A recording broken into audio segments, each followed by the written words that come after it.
You need aid from Washington. Long ago and far away, people like Joe Moakley or Tip O'Neill and Republicans like-minded like them, maybe like Senator Burke and others, were able to do money from Washington to help beleaguered cities. Why can't we do that now?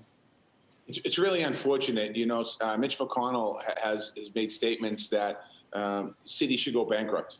You can't have that. I mean, I was on a conversation last night with mayors from around Massachusetts, and the need for federal investment in Boston and in the region of the Commonwealth of Massachusetts is really incredible. But you and I talked off air about businesses being shut down, hotels not being open. We have the same thing here in the city of Boston. We are heading to what I think is looking like a second surge. We're looking at potential further pullbacks here in the city, in this Commonwealth of Massachusetts, and around the country. And when we do that, quite honestly, your show is about business, Bloomberg Business. The businesses in our city, in our state, in our country, quite honestly, are not going to return from this. So the federal government needs to act now. The Senate needs to act now. They need to stop playing politics. They have to stop playing partisan politics, put the American people first, put the American businesses first, put everybody first, and they're not doing that. Mayor Walsh, I want to understand, and I want you to paint the picture really clearly. What you need from the federal government, not just money, dollar amount, what you need from the federal government, and what happens if you don't get it in the next few months. Well, first and foremost, we need direction from the federal government. I mean, the Biden-Harris administration has put together a COVID-19 task force. We need clear direction on which way we should go to push back, not push back on the COVID crisis, but to address the COVID crisis. Most cities and states around the country have been on their own from the very beginning, whether it's been on testing, whether it's been on surge, whether it's been on hospitalization. So in Boston right now, what we're experiencing is, we can't call it necessarily a second surge yet. We're seeing increased numbers, significantly increased numbers in Boston, Massachusetts. We are not seeing yet increase in hospitalization. We're seeing a number that hospitalization is going up, but not to the point where it was back in April and May and June, where we had to cancel all elective surgeries. We're not seeing complete shutdowns where we shut our businesses down, where nobody's working anymore. But we are headed towards that again. And this is a failure in the federal government. So what the federal government needs to do is come up with a policy, what we need to do, moving our country forward, working with experts like Dr. Fauci, number one.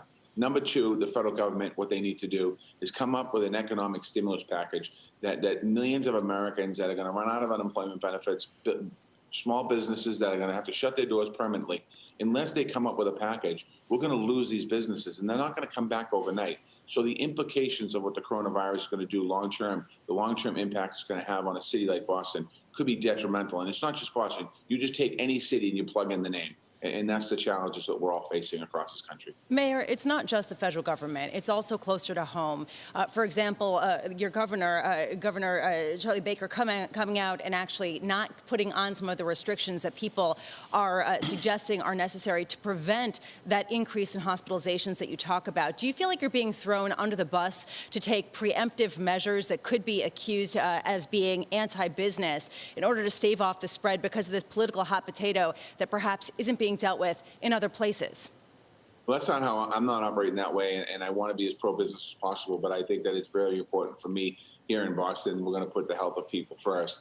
But I had a conversation with the governor last night. We talked a lot about what the next steps need to be. We talked about the increase in numbers that we're seeing in the state and in Boston. We're seeing, again, in Boston hospitals, we're not at the capacity level where it's concerning yet, but that could change tomorrow. And so I'm expecting the governor, working with the governor, that he'll come out and make some recommendations or some pullbacks pretty soon.